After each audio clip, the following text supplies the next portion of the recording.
Do you think Tony Blair is the man really running Britain? I think he is the last Prime Minister that was actually running Britain. Former Prime Minister Liz Truss exclusively told GBNews' Bev Turner on The Late Show Live that Blair was the last real Prime Minister of this country. Shocking stuff, isn't it?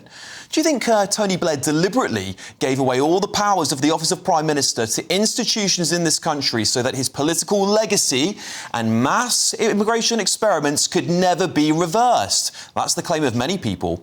So that the blob that admire and love Tony Blair could continue pushing through his agenda without political interference.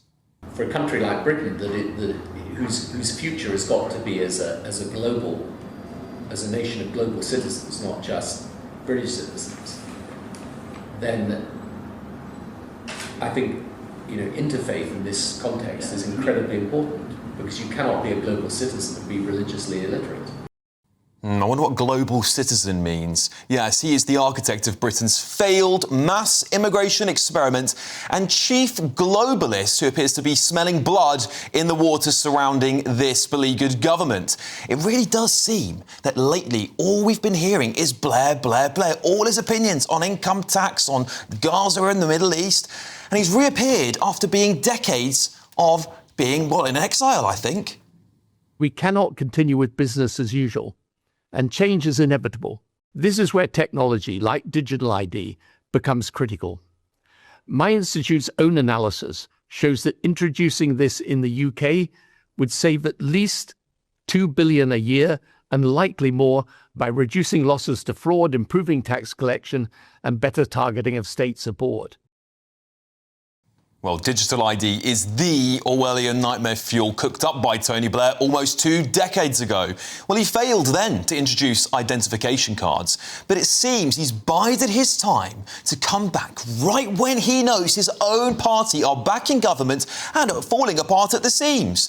Bear in mind, just 18 months ago, when Starmer was arguably in the strongest position, his party rejected the idea of digital ID. So what's changed? It would appear to any outsider that this Labour government are so desperate to do something, anything, that turning to Blair, who looks likely to be the man who has won, well, he's the only man, isn't he? The only Labour man who's won consecutive elections for Labour. They're turning to him, aren't they, as the answer to all their problems. His favourite liberal media elite puppets are already out singing his praises as the saviour of the Middle East. Now, some of my sources in the Israeli government administration, have pointed me to Dormer, who is the, part of the Netanyahu government who's in charge of the hostage release. But they did not deny that Blair had a very, very pivotal plan. I mean, I would go so far as saying broadly architect of. Yeah, somehow Tony Blair has managed to strong-arm his way into this Gaza peace deal.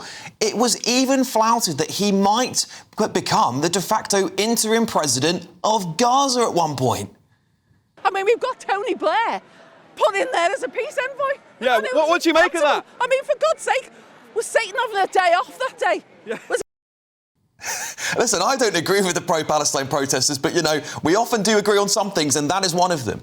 And today, of course, in the press, Blair is back again with more hot ideas. He's now taunting the beleaguered Chancellor, Rachel Reeves, who's currently running around like a child holding a pair of scissors, desperately looking for an economic agenda to follow after her last budget turned the black hole in our country's finances into a supermassive black hole. Well, Blair is now telling us in this country we should cut income tax. Well, I never in a million years thought I'd agree with him on anything, but here we are. I do agree we should be cutting taxes in this country, but frankly, like many of you at home, I don't want President Blair running this country. I think the damage he did to Britain is now playing itself out on the streets of the UK, with mass immigration running wild, his Human Rights Act making a mockery of our sovereignty and borders, his globalisation on steroids agenda has been leaving us totally exposed to his friends in China, his systematic bombing of the Middle East making us a target for every Islamist extremist. I think Tony Blair should go back into exile and enjoy his multi-millionaire lifestyle and leave the rest of us in peace. Have you had a random call lately from a strange number, maybe trying to sell you something or even scam you? If so, your info could be out there. That's because of data brokers, shady companies that scrape the internet for your personal details and sell them to marketers or even scammers. These days, scammers can even use AI to mimic your friends' voices and trick you into sending money. It's not just annoying. Data brokers often target vulnerable people with high-interest loans or sketchy offers. But there is a solution. Incogni, the sponsor of this video. Incogni contacts data brokers on your behalf and requests your info be deleted from their databases. And because your data can keep popping up, Incogni keeps sending removal requests to make sure it stays gone. They've just launched a new unlimited plan with custom removals. If you find your info on a weird website, just send them the link and their privacy team will work to get it taken down. Getting started is easy. Hit the link in the description, create your account and let Incogni handle the rest. It's risk-free for 30 days and you'll get 60% off an annual plan with the code GBNews. Take back control of your data with Incogni. Well, joining me to discuss the rise of fall and rise again of Tony Blair on my panel, I've got businessman and activist Adam Brooks, political commentator Chloe Dobbs, and Labour councillor Sebastian Salik. Adam, I'll start with you. One of the things that worries me in the interview he gave with Liz Truss is that she claims that he gave away lots of power. He basically sapped away power from the government and gave it to all these institutions who strangely all seem to think very highly of Tony Blair. Are they carrying on his legacy in place of him? Look, America has the Clintons as this cabal group of people, institutes and powerful business leaders that run America or shape America. We have Tony Blair and his institute. You only have to look back at COVID. Our governments were going to the Tony Blair Institute for advice on restrictions during COVID, and we know what a disaster that was. Tony Blair is hated by many on the left, the right and the centre. Now, getting him involved in a Gaza peace deal is like giving an arsonist a hose and expecting him to put the fire out. This man is a power-hungry elite, and I wouldn't trust a thing he says. But a stop clock is right twice a day, and he is right with taxes. At the end of the day, you cannot collect taxes off of bankrupt people or liquidated businesses. You have to cut taxes to stimulate growth, to stimulate tax receipts as well. And that is, in history, we've seen tax receipts go up when lower taxes are in play. To me, it seems like this government putting higher taxes, they are destroying businesses for whatever reason on purpose. You cannot be this stupid. So let's see. Totally agree. I mean, Sebastian, I'll come to you next because, of course, you're a Labour councillor. Tony Blair isn't Prime Minister anymore. Liz Truss has made some quite serious allegations, and she might be right looking at how little the country has changed since Tony Blair left office. A lot of the social policies stayed the same. His Human Rights Act has stopped us deporting illegal migrants and arguably still today plays a massive role in that. Digital ID cards are coming. Almost like his agenda has subtly sort of gone through without the Tories, who I hold highly accountable for not changing any of this, by the way, being like a Tony Blair 2.0, the heirs to Blair, as Cameron almost called himself once. Tony Blair isn't running Britain, but Margaret Thatcher is.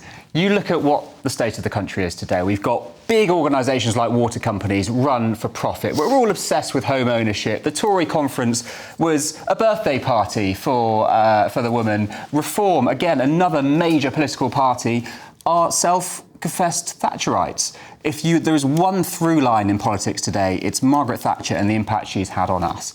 Tony Blair, a distraction, forget it. What about this income tax cut he's proposing? Because we have seen over the last few weeks Labour pivoting to adopt a lot of his policies. We've seen him get involved in the Gaza peace deal. Maybe when Labour said we've had a big role in this, that's what they meant. It was Tony Blair who had a big role in it. They're talking about, of course, digital ID, which they said they weren't going to do 18 months ago before the election. And now the Chancellor, scrapping around trying to find growth, perhaps she might pivot to what Tony Blair's asking for lower taxes. That's what Liz Truss wanted. Yeah, you've got to be so careful when you call for one policy within the patchwork of a budget, because everything is interrelated, isn't it? But you look at the times when we've cut taxes, when things were difficult in recent times.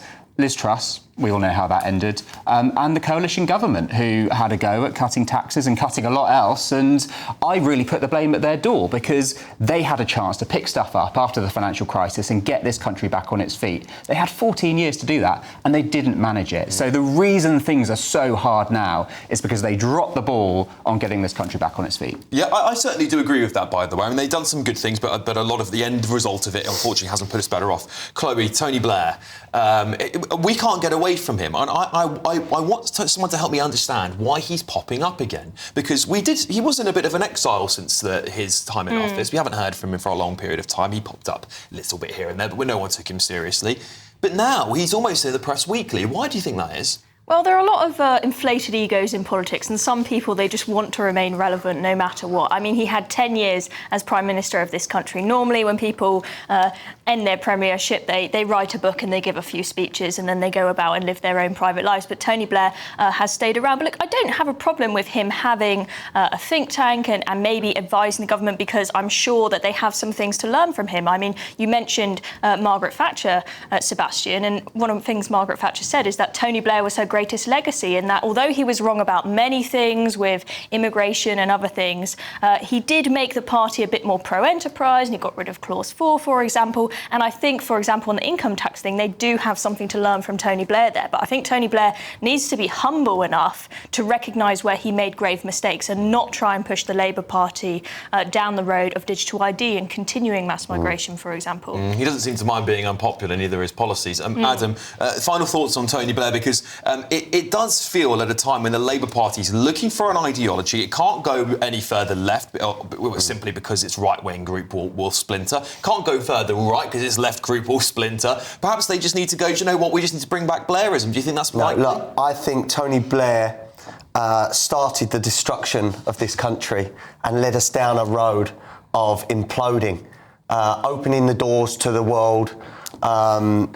He's a dangerous, dangerous man. He is partly responsible for the Middle East situation as it still is. He is partly responsible for the millions of people that want to leave those countries and now come and flood this country. How anyone could take any advice off of this man astounds me. And again, like Trump has hit back at the Clintons and their cabal of people there, the next government reform need to push back against Tony Blair and his influence on this country. Well, listen, I certainly think that what he did by giving power to the Bank of England and all of these quangos, these untouched bureaucrats who we can't get rid of through democracy, has certainly made it much harder for governments to change course. And I think that's why we've seen his legacy, and I think we haven't changed a lot of what Tony Blair did to this country. It's still in action today. That is why we're in the state we are in today, because this country cannot change direction until someone, like you said, Adam, takes a very tough approach.